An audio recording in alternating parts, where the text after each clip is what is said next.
أعوذ بالله من الشيطان الرجيم. بسم الله الرحمن الرحيم.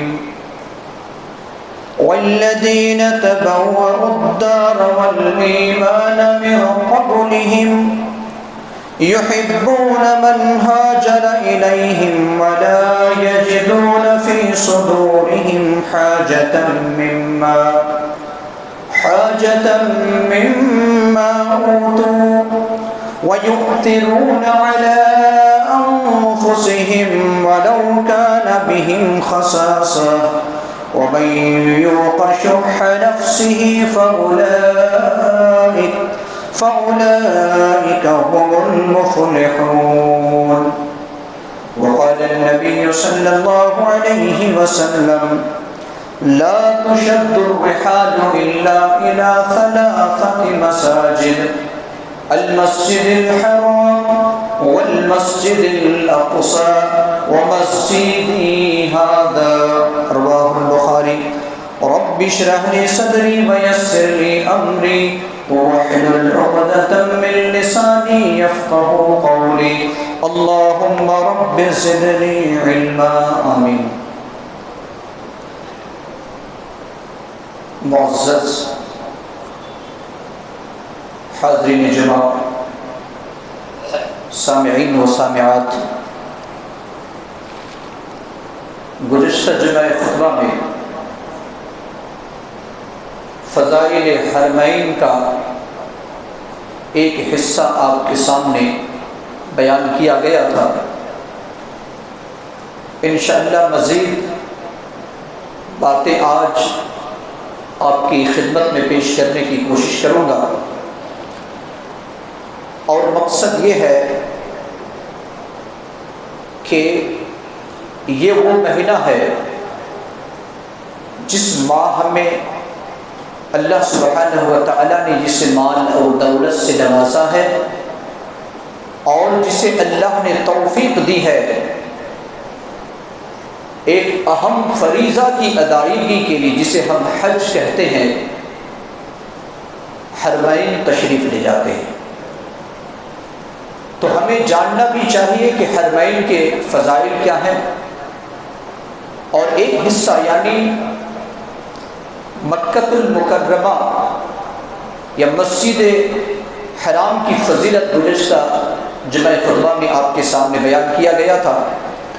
انشاءاللہ ایک دو باتیں کہہ کر فضائل مدینہ آپ کے سامنے رکھوں گا، تاکہ اس سرزمین کی محبت، وہاں کی فضیلتیں ہمیں معلوم ہوں، اور اللہ رب العالمین سے ہم دعا کریں گے یا کرتے ہیں کہ اللہ تبارک و تعالی جنہیں اس عظیم اور مقدس مقام تک پہنچنے کی توفیق دی ہے، اللہ رب العالمین اسے امن اور حج مبرور کے ساتھ واپس لائے، اور اللہ تبارک و تعالی ہمیں اور ان لوگوں کو جنہوں نے اس عظیم فریضہ کو انجام نہیں دیا ہے، اللہ تبارک و تعالی اس عظیم فریضہ کو انجام دینے کی توفیق عطا فرمائے.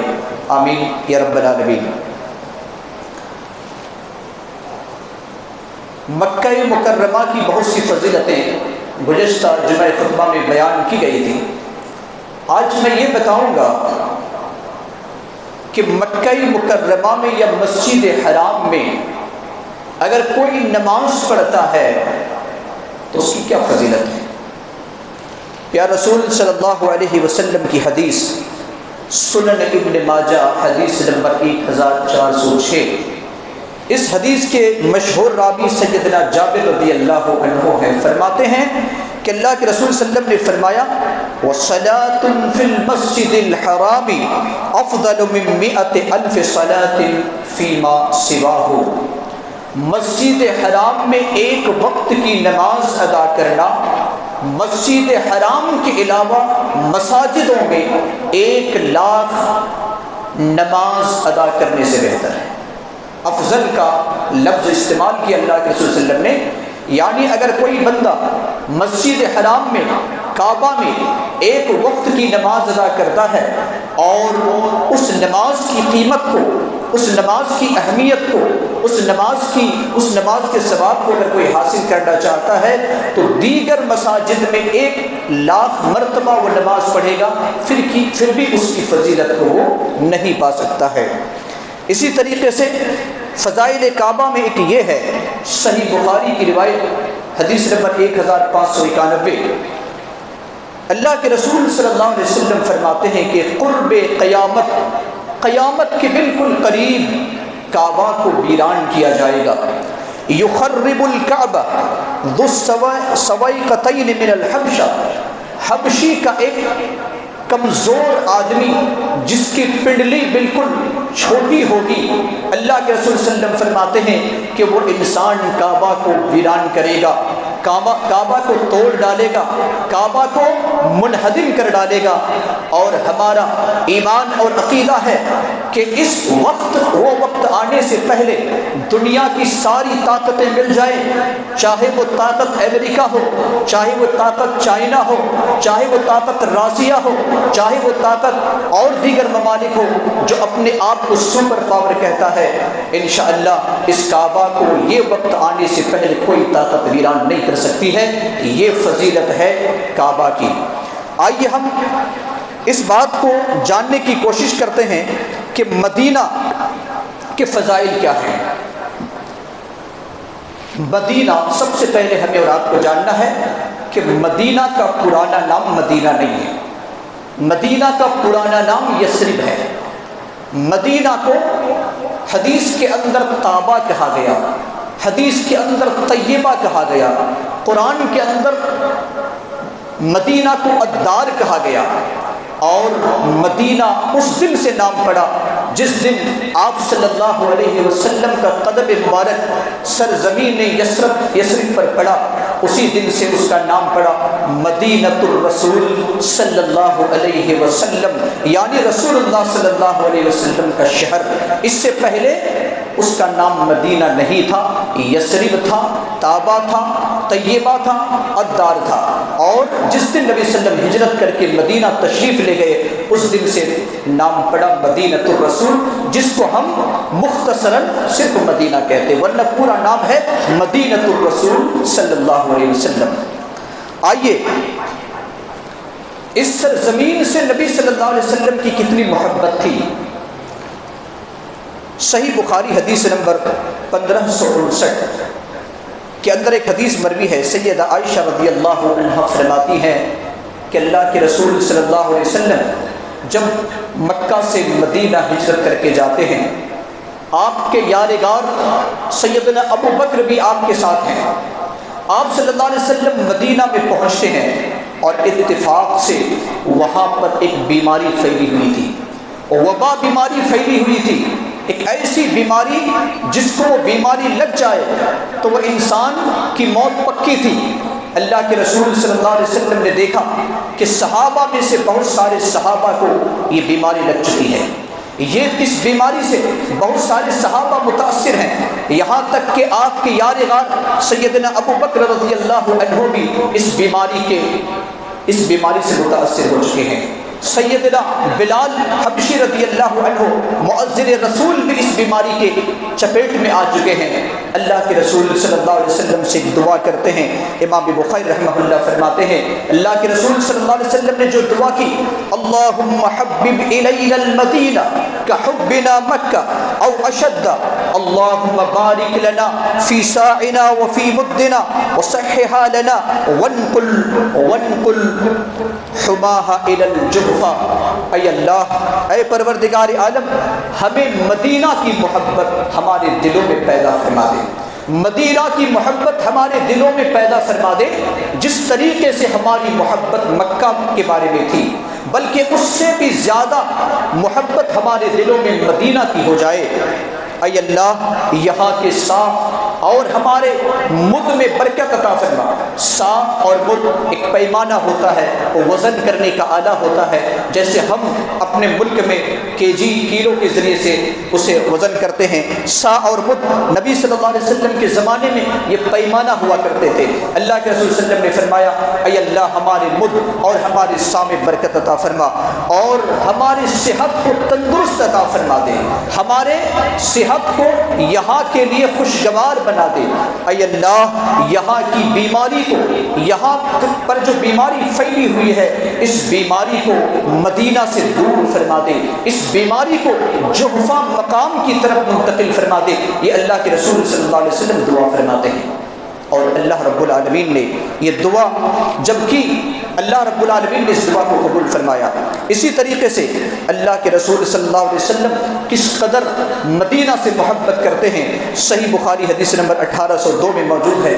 سیدنا انس ابن مالک خادم رسول علیہ السلام فرماتے ہیں کہ جب اللہ کے رسول صلی اللہ علیہ وسلم مکہ سے مدینہ سے جب کہیں باہر جاتے ہیں، سفر میں ہوتے، اور جب آپ واپس آتے سفر سے مدینہ اپنے گھر کی طرف آتے، تو اس وقت آپ صلی اللہ علیہ وسلم مدینہ کی دیوار جب دیکھ لیتے، مدینہ سامنے نظر آتا، بستی اور شہر نظر آنے لگتے، آپ اپنی سواری کی رفتار کو تیز کر دیتے، معمول کے مطابق نہیں چلتے بلکہ تیز رفتاری کے ساتھ مدینہ کی طرف آتے تاکہ ہم مدینہ میں جلدی داخل ہو جائیں۔ یہ اللہ کے رسول صلی اللہ علیہ وسلم کی محبت ہے۔ اللہ کے رسول صلی اللہ علیہ وسلم کیا فرماتے ہیں، صحیح بخاری حدیث نمبر 2129 میں موجود ہے۔ اللہ کے رسول صلی اللہ علیہ وسلم فرماتے ہیں کہ ان ابراہیم حرم مکہ، یقیناً ابراہیم علیہ السلام نے حرمت والا، عظمت والا مکہ کو قرار دیا تھا، ودعا لأہلہا، اور مکہ والوں کے لیے انہوں نے دعا کی تھی۔ گزشتہ جمعہ خطبہ میں آپ کو بتایا گیا قرآن کے حوالے سے کہ کئی دعائیں ابراہیم علیہ السلام نے مکہ والوں کے لیے کی۔ وَإِنِّ حَرَّمْتُ الْمَدِينَةَ، اور میں مدینہ کو حرمت والا قرار دیتا ہوں، عظمت والا قرار دیتا ہوں، کما حرم ابراہیم مکہ، جیسا کہ ابراہیم علیہ السلام نے مکہ کو عظمت والا قرار دیا ہے۔ وَإِنِّي دَعَوْتُ، اور بے شک کہ میں دعا کرتا ہوں، فی ساعہا و مدہا، یہاں کے سا اور اس کے مد کے بارے میں، بمثل ما دعا بہ ابراہیم لأہل مکہ، جس طریقے سے ابراہیم علیہ السلام نے مکہ والوں کے لیے دعا کی تھی، یعنی اللہ کے رسول صلی اللہ علیہ وسلم کی دعا مدینے والوں کے لیے، یہ آپ صلی اللہ علیہ وسلم نے دعا کی۔ لہٰذا ہر وہ انسان جو جس جگہ پر رہتا ہے وہاں کے موسم سازگار ہو، وہاں کے آب و ہوا خوشگوار ہو، اس کے لیے دعا کرنی چاہیے، برکت کی دعا کرنی چاہیے، امن کی دعا کرنی چاہیے، اور اس ملک سے انسان کو محبت بھی کرنی چاہیے، کیونکہ نبی نے ہمیں بتایا کہ جب تک آپ مکہ میں تھے مکہ کو آپ نے بے انتہا محبت کی، جب آپ مدینہ تشریف لے گئے تو آپ صلی اللہ علیہ وسلم نے مدینے سے بھی محبت کی۔ یہ آپ صلی اللہ علیہ وسلم نے ہمیں یہ درس دیا۔ اگر کوئی انسان مدینہ میں اگر موت ہوتی ہے تو اس کی بھی بڑی فضیلت اللہ کے رسول صلی اللہ علیہ وسلم نے فرمائی۔ سنن ترمذی حدیث نمبر 3917 میں موجود ہے۔ عبداللہ ابن عمر رضی اللہ تعالی عنہ اس حدیث کے راوی ہیں، فرماتے ہیں کہ اللہ کے رسول صلی اللہ علیہ وسلم نے فرمایا من استطاع ان يموت بالمدینہ فلیفعل فانی اشفع لمن يموت بها، جسے طاقت ہو، استطاعت ہو کہ اس کی موت مدینہ میں آئے تو اسے مدینہ ہی میں مرنا چاہیے۔ کیوں؟ اس لیے کہ اس آدمی کے لیے میں سفارش کروں گا، میں شفاعت کروں گا، میں رب کی عدالت میں عرضی داخل کروں گا اور جنت میں جانے کی درخواست کروں گا، بشرط کہ وہ انسان موحد ہو، وہ انسان شرک سے پاک ہو۔ یقیناً اللہ کے رسول صلی اللہ علیہ وسلم نے گارنٹی لی ہے کہ اگر کسی کی موت مدینہ میں آ جائے بشرط کہ وہ توحید پرست ہو، یقیناً میں گارنٹی لیتا ہوں کہ وہ جنت میں داخل ہوگا۔ اللہ کے رسول صلی اللہ علیہ وسلم فرماتے ہیں مدینہ کی جب نبی صلی اللہ علیہ وسلم نے یہ فرمان جاری کیا تو سیدنا عمر بن خطاب رضی اللہ تعالی عنہ نے ایک دعا کی ایک بڑی اچھی دعا انہوں نے کی جس کو امام بخاری رحمہ اللہ نے نقل کیا ہے، 1890 نمبر کی حدیث ہے۔ حضرت عمر رضی اللہ عنہ کیا دعا کرتے ہیں؟ دعا یہ ہے، اللہم ارزقنی شہادتا فی سبیلک واجعل موتی فی بلد رسولک۔ اے اللہ میری موت شہادت کی موت نصیب ہو، اور اے اللہ میری موت تیرے رسول کے شہر میں ہو۔ دو دعا کی، شہادت کی موت، تیرے رسول کے شہر میں موت۔ اور تاریخ پڑھیں گے تو پتہ چلے گا سیدنا عمر ابن خطاب رضی اللہ تعالی عنہ شہید ہوتے ہیں، مسجد نبوی کے اندر اسے وار کیا جاتا ہے، اور حضرت عمر فاروق رضی اللہ تعالی عنہ شہادت انہیں نصیب ہوتی ہے، اور آپ صرف مدینہ ہی میں آپ کی وفات نہیں بلکہ آپ کی قبر بھی اللہ کے رسول صلی اللہ علیہ وسلم کے ایک بازو میں کی جاتی ہے، تیار کی جاتی ہے۔ چونکہ نبی صلی اللہ علیہ وسلم کا جب انتقال ہوا سیدہ عائشہ رضی اللہ عنہا کے گھر میں، اور انتقال کے بعد اسی جگہ پر آپ کو دفن کیا گیا۔ ابو بکر کا جب انتقال ہوا، آپ کے ایک جانب ابو بکر کو دفن کیا گیا، اور ایک طرف حضرت عائشہ رضی اللہ عنہا نے اپنے لیے جگہ رکھی تھی کہ جب میری وفات ہو تو مجھے وہاں پر قبر دینا چاہیے، یا میں وہاں پر میری میت کو وہاں پر دفنایا جائے۔ لیکن جب حضرت عمر رضی اللہ عنہ بالکل شہید ہو رہے ہیں، اپنے زندگی کے آخری لمحہ میں ہے، کسی نے اسے وار کر دیا، حملہ کر دیا، اب بالکل موت کے قریب ہے، پانی بھی آپ کے پیٹ پر کے اندر نہیں جا رہا ہے، ایسے وقت میں ایک درخواست کرتے ہیں سیدہ عائشہ رضی اللہ عنہا سے، کیا آپ چاہتی ہیں کہ جس جگہ کو آپ نے اپنے لیے رکھا ہے کیا آپ مجھے وقف کرے گی؟ اگر آپ وقف کرے گی تو میری لاش کو وہیں پر دفنانا۔ اور عائشہ رضی اللہ عنہا نے اس درخواست کو قبول کیا، اور پھر نبی صلی اللہ علیہ وسلم کے بازو میں عمر ابن خطاب رضی اللہ عنہ کو دفن کیا گیا۔ ایمان مدینہ ہی میں ختم ہوگا۔ ایمان کہاں ختم ہوگا؟ مدینہ میں۔ مدینہ سے اسلام نکلا پوری دنیا کے اندر، مشرق سے مغرب، شمال سے جنوب تک اسلام کی کرنیں اور اسلام کی روشنی پھیلتی گئی، اور ایک دن ایسا آئے گا یہ ساری روشنی ختم ہوگی، سارے بلب بجھ جائیں گے، سارے ایمان والے ختم ہو جائیں گے، اور آخری شخص جو بچا ہوا ہوگا وہ سرزمین مدینہ میں ہوگا۔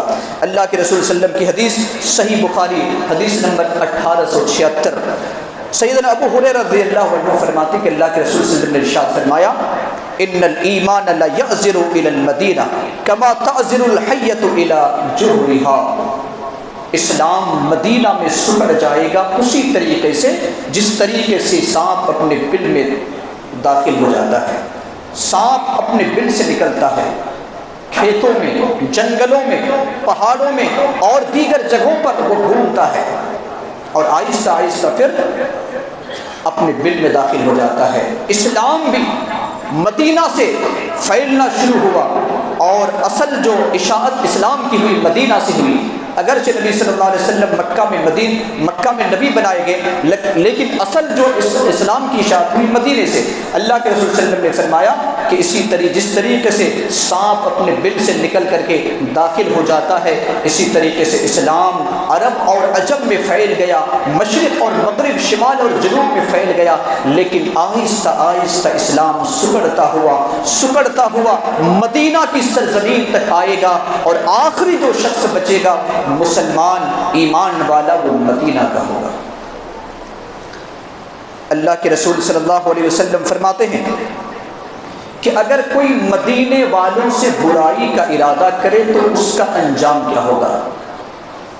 سن لیں، اور ان لوگوں سے بھی کہنا چاہتا ہوں جو عرب حکومت کو گالی گلوچ کرتے ہیں، سن لیں حدیث ہے نبی صلی اللہ علیہ وسلم کی، یہ میری اور آپ کی بات نہیں۔ اگر وہاں کی حکومت کوئی برائی کر رہی ہے تو آپ اس کی تنقید نہیں، آپ اس کے حق میں دعا کریں کہ اللہ بلد توحید کو توحید پر قائم رکھے، بلد سنت کو سنت پر قائم رکھے، بلد اسلام کو اسلام پر قائم رکھے، اور آپ دعا کریں کہ جو برائیاں پھیل رہی ہیں اللہ ان برائیوں کا خاتمہ فرمائے۔ یہ آپ کر سکتے ہیں، نہ کہ آپ کسی اور ملک کو ہیرو بنائیں، ایران کو کہیں کہ یہ امیر المومنین خلیفۃ المسلمین کا ملک ہے، آپ اور دوسرے مقام کو ترکی کو کہیں کہ یہاں کا بادشاہ امیر المومنین اور یہ مسلمانوں کا مسلمانوں کا یہ امیر ہے، یاد رکھیں کہ دجال کے بارے میں جو حدیث آتی ہے، اللہ کے رسول صلی اللہ علیہ وسلم کیا فرماتے ہیں کہ دجال ہر جگہ پر جائے گا سوائے 4 مقام کے۔ حدیث کے اندر آتا ہے کہ 4 مقام پر دجال کبھی داخل نہیں ہو سکتا۔ آپ نے ان 4 مقام کی نشاندہی کی، مکہ اور مدینہ، آپ نے فلسطین میں مسجد اقصیٰ کا بھی ذکر کیا، اور آپ صلی اللہ علیہ وسلم نے فرمایا کہ کوہ طور، یہ 4 ایسے مقامات ہیں جس پر دجال کبھی داخل نہیں ہو سکتا۔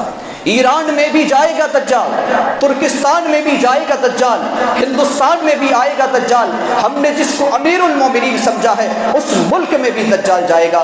اگر دجال کہیں داخل نہیں ہو سکتا تو مکہ میں نہیں داخل ہو سکتا تو مدینہ میں نہیں۔ جس ملک سے ہم نفرت کرتے ہیں، جن بادشاہ سے ہم نفرت کرتے ہیں، جن کو ہم نے ہیرو بنایا ہے، اس ملک میں بھی دجال داخل ہوگا۔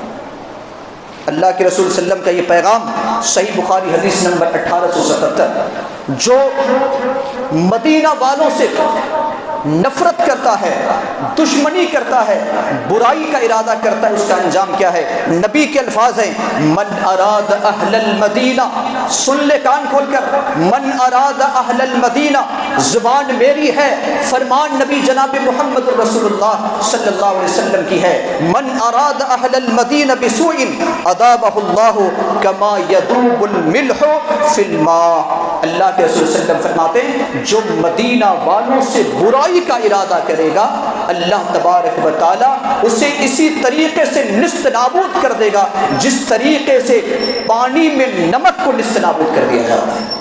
کس کا فرمان؟ اللہ کے رسول صلی اللہ علیہ وسلم کا فرمان ہے۔ اللہ کے رسول صلی اللہ علیہ وسلم کا فرمان ہے۔ اخوانیت کے ڈھانچے پر آ کر ہم اور آپ اس حکومت کو بدنام کرتے ہیں۔ ہمارے اندر کتنی برائیاں ہیں، یہ برائی ہمیں نظر نہیں آتی۔ میں نے پھر سے کہا کہ جو برائی ہے اسے آپ کو برائی کہنا پڑے گا، برائی ماننا پڑے گا، لیکن آپ کی یہ ذمہ داری نہیں ہے کہ ہم اس کی وجہ سے اسے دشمنی کریں، نفرت کرنے لگیں۔ اگر نفرت کریں گے تو اللہ کے رسول صلی اللہ علیہ وسلم نے فرمایا کہ اس کو تو تم کچھ بگاڑ نہیں سکتے، تم اپنی زندگی کو برباد کرو گے، اور اسی طریقے سے تمہاری زندگی برباد ہوگی جس طریقے سے پانی میں نمک کو ڈالا جاتا ہے اور نمک کا نام و نشان تک باقی نہیں رہتا۔